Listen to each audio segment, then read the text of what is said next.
সঁচা অৰ্থত আপুনি আপোনাৰ জীৱনৰ পৰা প্ৰেম, মান সন্মান, সুখৰ সংসাৰ, সুস্বাস্থ্য, এখন সুসমাজ আৰু ধনৱান হ'ব বিচাৰিছে, তেতিয়াহ'লে আপুনি এই ভিডিঅ'টো শেষলৈকে চাব, কিয়নো এই ভিডিঅ'ত আমি আলোচনা কৰিম আপুনি কেনেকৈ এক্সিছ বাৰ্ছ, ৰেইকি বা ছুইচ ৱৰ্ড বা স্বৰ বিজ্ঞান ব্যৱহাৰ কৰি আপোনাৰ জীৱনটোত আপুনি ধনৱান হ'ব, মান সন্মান লাভ কৰিব, প্ৰেম লাভ কৰিব। আপুনি নিজক লৈ ইমান নিগেটিভ হোৱাৰ কাৰণেই হয়তো প্ৰতিটো সময়তে আপুনি বিফলতা লাভ কৰিছে।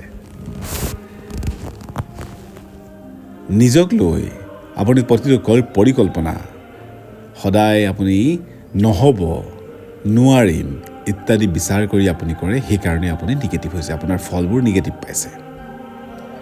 কিন্তু আপুনি পাহৰি যায় যে আপোনাৰ ভিতৰত অফুৰন্ত শক্তি আছে। আপুনি এক শক্তিক প্ৰতিদিন লৈ ফুৰিছে আৰু সেই শক্তিক যদি আপুনি আপোনাৰ জীৱনত ব্যৱহাৰ কৰে, আপুনি সঁচা অৰ্থত মিৰেকল কৰিব পাৰিব।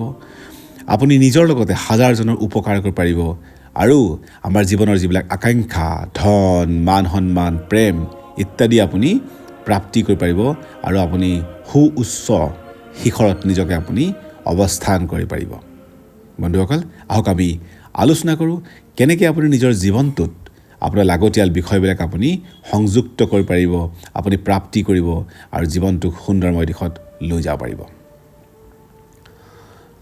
বন্ধুসকল, আমি আমাৰ জীৱনটোৰ পৰা সদায় পজিটিভ আশা কৰোঁ, কিন্তু আমি আমাৰ লগত কি কৰিছোঁ?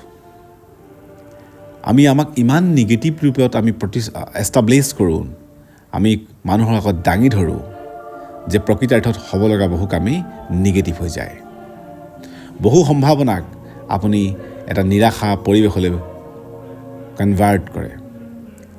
এটা হ'ব লগা ঘটনাক আপুনি নহ'বলগীয়া কৰি তোলে।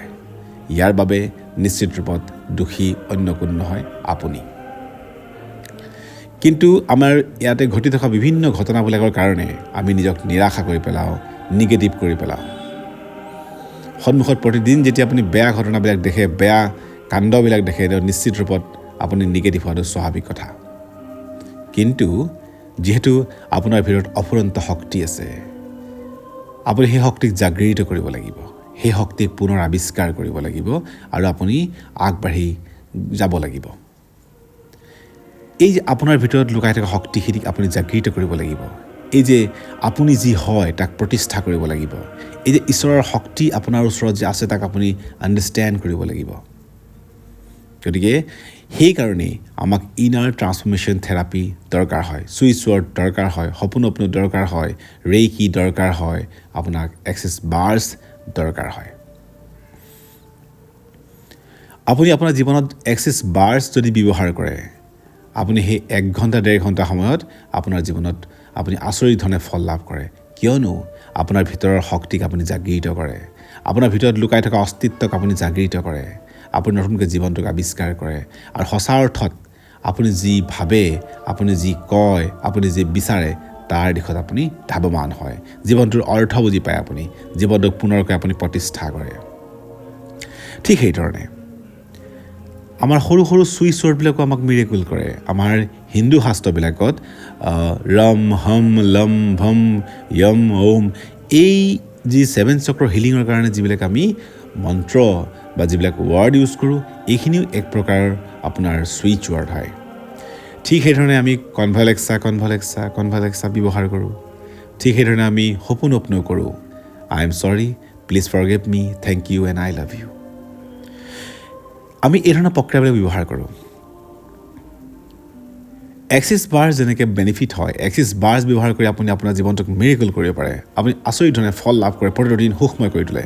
সেইধৰণে ৰেইকি ব্যৱহাৰ কৰিও আপুনি সুখময় আৰু আনন্দময় জীৱনটো কৰি তুলিব পাৰে। আপুনি আপোনাৰ জীৱনটোৰ যি প্ৰাপ্তি, সেই প্ৰাপ্তিক নিশ্চিত কৰিব পাৰে।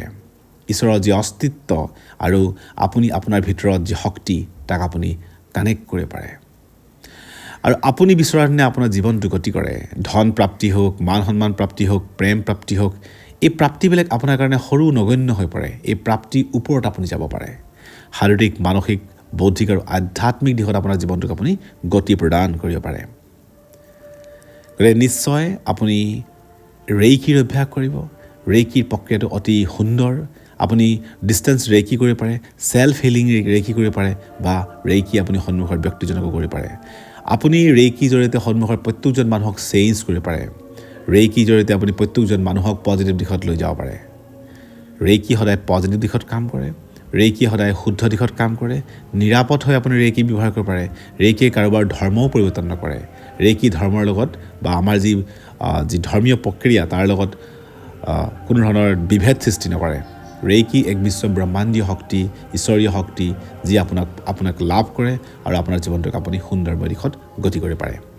গতিকে বন্ধুসকল, ৰেইকিৰ যি অফুৰন্ত শক্তি জানিবলৈ বুজিবলৈ আপোনালোকে আমাৰ কণ্টেণ্টবোৰ চাই থাকিব।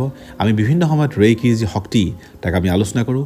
ৰেইকি শক্তি কেনেকৈ ব্যৱহাৰ কৰিব তাক আলোচনা কৰোঁ। আপোনাৰ ভিতৰত লুকাই থকা শক্তিক আপুনি জাগৃত কেনেকৈ কৰিব তাক আমি আলোচনা কৰোঁ। নিশ্চিত ৰূপত আপুনি ৰেইকিৰ সৰু সৰু অভ্যাসবিলাক আপুনি কৰিব, আপোনাৰ জীৱনটো সুন্দৰময় আলোকময় কৰি তুলিব। ধন প্ৰাপ্তি স্থাপন কৰা আপুনি অনুভৱ কৰক আৰু আপুনি তাক জাগৃত কৰক। এটা সুন্দৰ প্ৰক্ৰিয়া হয়। এক অন্য এখন পৃথিৱীত আপুনি প্ৰৱেশ কৰে, য'ত আপুনি সুখ, য'ত আপুনি প্ৰাপ্তি কামনাবিলাক আপুনি লাভ কৰে। আপোনাৰ জীৱনৰ প্ৰয়োজনীয় বিষয়বিলাক আপুনি বিশ্ব ব্ৰহ্মাণ্ডীয় শক্তিক জনাব পাৰে আৰু আপুনি তাক প্ৰয়োগ কৰিব পাৰে। আপোনাৰ সন্মুখৰ মানুহজনক আপুনি ৰেইকি ব্যৱহাৰ কৰি তেওঁক সঠিক দিশত আপুনি গতি কৰাব পাৰে, সুন্দৰ জীৱন প্ৰদান কৰিব পাৰে আৰু এক মিৰেকল কৰে। আপুনি নিশ্চিত ৰূপত প্ৰতিদিন ৰেইকি কৰিব আৰু যেতিয়ালৈকে আপুনি ৰেইকিৰ ভাল অভ্যাস কৰিব পৰা নাই, নিশ্চয় আপুনি কিছু প্ৰক্ৰিয়া ঘৰতে কৰিব। আপুনি প্ৰতিদিন অন্ততঃ 1 ঘণ্টা সময়ৰ কাৰণে নীৰৱে অকলশৰে নিজৰ লগত অতিবাহিত কৰক। সেই সময়খিনিত আপুনি ঈশ্বৰীয় শক্তিক আবাহন জনাওক। ঈশ্বৰীয় শক্তিক আপোনাৰ অস্তিত্বৰ বিষয়ে কওক। আপোনাৰ সুখ প্ৰাপ্তিৰ কাৰণে যি আপুনি কামনা কৰে তাক আপুনি কওক আৰু ধন্যবাদ জ্ঞাপন কৰক। প্ৰক্ৰিয়াটো অতি সহজ। আপুনি এজন ভাল গাইডেন্সৰ জৰিয়তে আপুনি তাক শিকি ল'ব আৰু তাক আপুনি ব্যৱহাৰ কৰিব। ই আপোনাৰ ছাবকনচিয়াছ মাইণ্ডটোক ইমান শক্তি সঞ্চাৰিত কৰে। ছাবকনচিয়াছ মাইণ্ডটোৱে আপোনাৰ কাৰণে অবিৰত কাম কৰে, আপোনাৰ জীৱনটো উৎসাহী কৰি তোলে, প্ৰতিটো পল আপোনাক সুন্দৰময় কৰি তুলিবলৈ আপোনাক সজাগ কৰি ৰাখে। তো বন্ধুসকল, ৰেইকি অভ্যাস কৰিব। ৰেইকিৰ জৰিয়তে আপুনি আপোনাৰ জীৱনটো সুন্দৰময় কৰি তুলিব। স্বৰ বিজ্ঞানো কৰিব পাৰে আপুনি। স্বৰ বিজ্ঞান আপোনাৰ উশাহ নিশাহ লোৱাৰ প্ৰক্ৰিয়া। উশাহ লওঁতে আপোনাৰ আকাংক্ষাবিলাক আপুনি সেৱন কৰক, কিছু সময় হোল্ড কৰি ৰাখক আৰু তাৰপিছত পুনৰ আপুনি নৰ্মেল উশাহ লওক। এই প্ৰক্ৰিয়াটো আপুনি কৰিলে আপোনাৰ জীৱনত আপুনি আপোনাৰ আকাংক্ষিত ফলবিলাক আপুনি লাভ কৰিব পাৰে। বহুলোকে ধন ঘটিবৰ কাৰণে বা ধন আহৰণৰ কাৰণেও স্বৰ বিজ্ঞান ব্যৱহাৰ কৰে। স্বৰ বিজ্ঞানৰ জৰিয়তে তেওঁ উশাহত তেওঁ ধনৰ সেৱন বা ধনক তেওঁ আকৰ্ষিত কৰে আৰু তাক হোল্ড কৰি ৰাখে আৰু এই প্ৰক্ৰিয়াটো তেওঁ বহু সময় কৰে। ইয়াৰ ফলত তেওঁৰ ছাবকনচিয়াছ মাইণ্ডে বুজি পায় যে আচলতে আপুনি কি কামনা কৰে, কি বিচাৰে আপুনি। গতিকে আপুনি স্বৰ বিজ্ঞানো ব্যৱহাৰ কৰিব পাৰে।